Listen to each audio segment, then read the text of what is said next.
લો બોલો રખિયાલ સામે કારગિલ કેન્દ્રની આગળ જડ બંબાકાર મોટા રોગ ફાટી નીકળે તો તેનો જવાબદાર કોણ?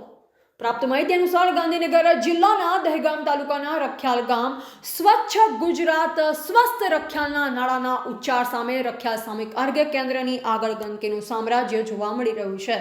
રખિયાલ ગામમાં જૂના સામૂહિક આરોગ્ય કેન્દ્ર આવેલ છે, જ્યાંથી પાણીનો પ્રવાહ નવા સામૂહિક આરોગ્ય કેન્દ્ર તરફ ઘણા સમયથી વહી રહ્યો છે, જે કારણે નવા સામૂહિક આરોગ્ય કેન્દ્રની આગળ ગંદકીનું સામ્રાજ્ય સર્જાયું છે. પણ તંત્રની લાપરવાહી એટલી જોવા મળી રહી છે કે આ પાણીને બંધ કરવામાં કોઈને રસ નથી. તો શું તંત્ર કોઈ મોટો રોગચાળો ફાટી નીકળે તેની રાહ જોઈ રહ્યું છે? શું તંત્રની આંખે પટ્ટી બાંધ છે? શું તંત્ર કામચોર થઈ ગયું છે? શું તંત્ર જોડે સમય નથી? શું રખિયાલ ગ્રામ પંચાયત દેવામાં આવી ગઈ છે?